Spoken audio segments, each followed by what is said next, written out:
Hi guys, this is the last slide related to medication administration introduction to clinical pharmacology.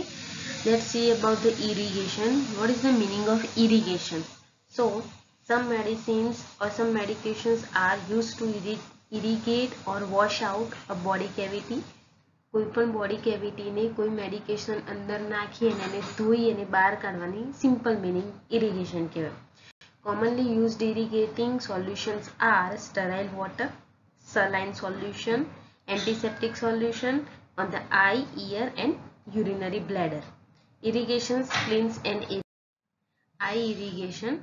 So an eye irrigation is administered to wash out the conjunctival sac, to remove secretion or foreign bodies or to remove chemical that may injure the eye. આઈ ઇરિગેશનની અંદર આપણે કંજક્ટાઇવલ સેકને wash કરવામાં આવે છે જેની અંદર કોઈ સિક્રીશન હોય કે ફોરેન બોડી હોય કે કોઈ કેમિકલ દ્વારા આંખને ઇન્જુરી થઈ હોય તો એને ક્યોર. આર્ટિકલ્સની અંદર સ્ટરાઇલ ઇરિગેટિંગ સોલ્યુશન્સ યુઝ કરવામાં આવે છે at body temperature, disposable gloves, cotton balls, sterile irrigating set જેમાં સ્ટરાઇલ કન્ટેનર હોય છે and irrigating tube or irrigating syringe હોય છે, emesis basin or kidney tray જે તમે વોશ આઉટ કરી અને જે ફ્લુઇડ હોય એને કલેક્ટ કરવા, mackintosh and towel. See the procedure. First of all, explain all the procedure to the patient or your client. Arrange your required articles. Then wash hand. Then give position to your patient like sitting position or lie with the head tilted towards the side of the affected eye. જે આઈ affect થઈ હોય એ સાઈડે હેડને નમાઈ રાખવાનું. Protect the client at the bed with મેકિંગટોસથી prevent કરવાનું જેથી સોઇલ ના થાય. ક્લીન ધ લીડ્સ એટલે પોપચા આંખના and લેશિસ with a cotton ball, moisten with a normal saline or the solution order for the irrigation. કોઈ પણ વસ્તુ ત્યાં ફોરેન બોડી કે કોઈ વસ્તુ ચોંટેલું હોય તો એને ખેંચી અને ક્લીન નહીં કરવાની, એને સલાઇન સોલ્યુશન કોઈ પણ ક્લીન વોટરથી અને કોટન બોલથી એને મોઇસ્ચન કરી અને ભીનું કરવાનું. Wipe from the inner canthus to outer. આ હંમેશા યાદ રાખવાનું, ઇનર ટુ આઉટર જ આપણે વાઇપ આઉટ કરવાનું. વન સ્ટ્રોક એ for one cotton ball one stroke જ કરવાનું. Discard the cotton ball after each wipe. Place the emesis basin at the cheek on the side of the affected eye to receive the irrigation solution.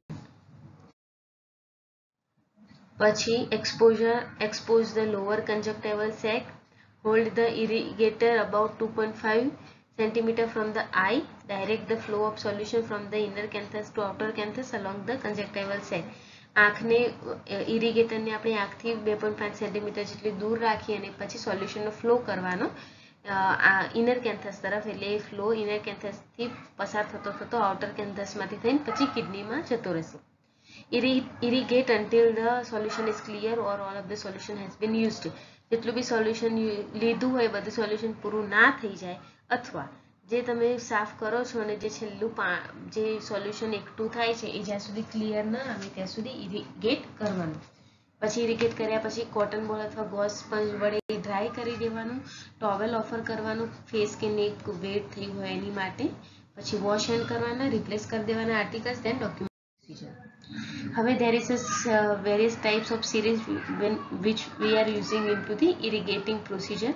તો asepto syringe mainly it is made up of plastic અને એની અંદર marking range પણ હોય છે. પછી આ simply rubber bulb છે. દેન piston syringe એ ગ્લાસની બનેલી હોય છે. પોમેરોય એ બધી સિરિંજના પ્રકાર છે. મેઇનલી આપણે asepto syringe યુઝ કરતા હોઈએ છીએ.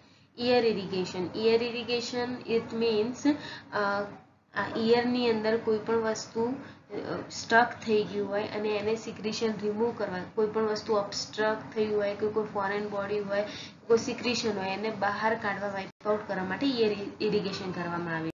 સો આર્ટિકલ્સમાં સેમ એઝ આઈ ઇરિગેશન. પ્રોસિજરમાં explain procedure, arrange articles, wash hand, mackintosh ત્યાં કરવાનું spread because protect the linen and client also. Then explain that the client may experience a feeling of fullness, warmth and occasionally discomfort when the fluid comes in contact. જ્યારે આપણે fluid આપણે એમના કાનમાં નાખીએ, જ્યારે fluid ટિમ્પેનિક membrane સાથે કોન્ટેક્ટમાં આવશે ત્યારે એમને એવું લાગશે કે કાનમાં કંઈ ભરાઈ રહ્યું છે, અથવા ગરમ ગરમ ફીલ થશે, અથવા ડિસ્કમ્ફર્ટ જેવું ફીલ થશે. અને પ્રોસિજર સ્ટાર્ટ કરતા પહેલા વી have two explain all this thing to your client. Then assist the client to sitting or lying position with the head tilted toward the affected area. Lying position આપણે તમે બેસાડવાનું, જે affected area હોય ત્યાં હેડને ટિલ્ટને પકડીને straight કરી છે, સીધી જ કરી છે.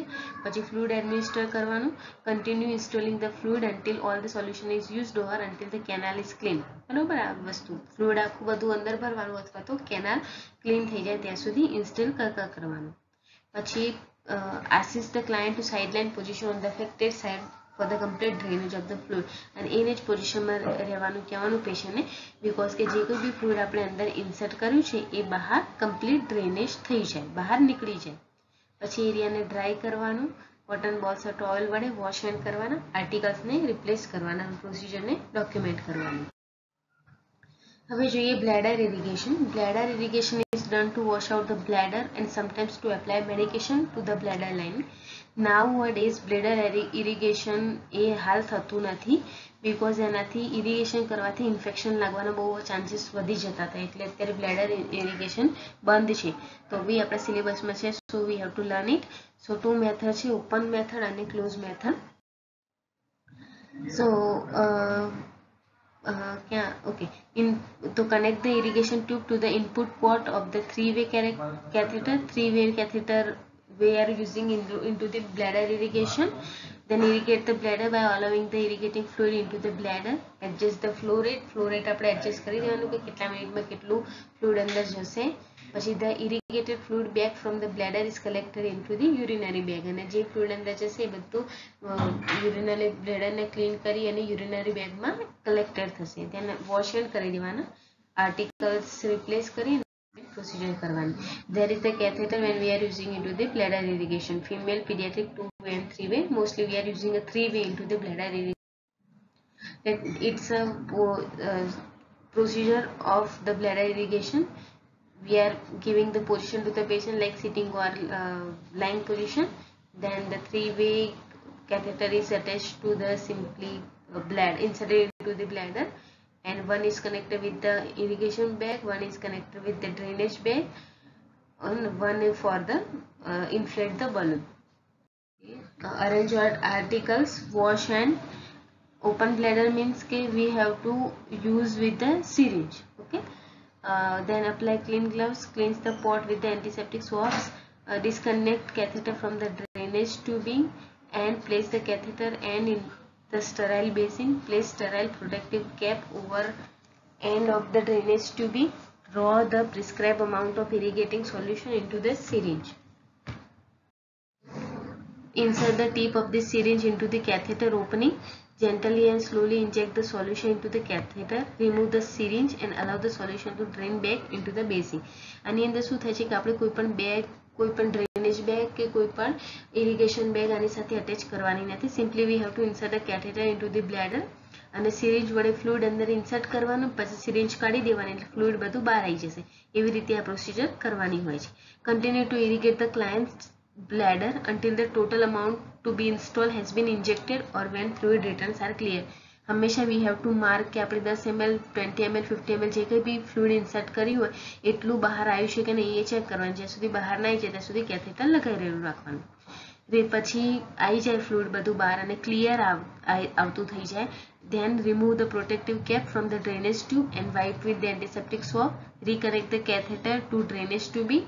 પછી એને ડ્રેનેજ ટ્યુબિંગ સાથે રિકનેક્ટ કરી દેવાની જે યુરિનરી બેગ સાથે ભરાયેલી હોય તે. Remove and discard the gloves. Hand wash કરી replace all articles then document. So nebulizer deliver most medication administered through the inhale route. આપણે ડિયોલિન છે અથવા સ્થાલિન ડ્રગ જ્યારે રેસ્પિરેટરી પ્રોબ્લેમ હોય, બ્રીથિંગ ડિફિકલ્ટી હોય ત્યારે આપણે ઇન્હેલેશન આપીએ છીએ પેશન્ટને. એ જે ઇન્હેલેશન આપીએ એ નેબ્યુલાઇઝર મશીન થ્રુ આપતા હોય છે, જેની અંદર આપણે મેડિકેશન ભરતા હોઈએ છીએ. એ વેપોરાઇઝ થઈ અને લંગ્સની અંદર જાય છે અને સિમ્પટમ્સને ક્યોર કરે છે. A nebulizer is used to deliver a fine spray of medication or moisture to the client. A spray like medication આપણા ટ્રેકિયા અને લંગ્સની અંદર સેન્ડ કરે છે અને ક્લાયન્ટને ફિલ કરાવે છે. This is the meter dose inhaler. એની અંદર મીટર ડોઝ લખેલા છે કે 200 મીટર ડોઝનો છે કે 100 મીટર ડોઝનો છે. એટલા ડોઝ એકવાર તમે ઉપરની જે વાયલ હોય છે એ પ્રેસ કરો એટલે એટલું તમને આવે. જ્યાં સુધી એનો ડોઝ ખતમ ના થાય ત્યાં સુધી એ તમે યુઝ કરી શકો. સો MDI is a pressurized container of medication that can be used by the client to release the medication through the mouthpiece. આ માઉથપીસ ને મોઢાની અંદર મૂકી અને એ પ્રેસ કરવાનું. This one is the machine of the nebulizer which we are using into the civil hospital. Thank you.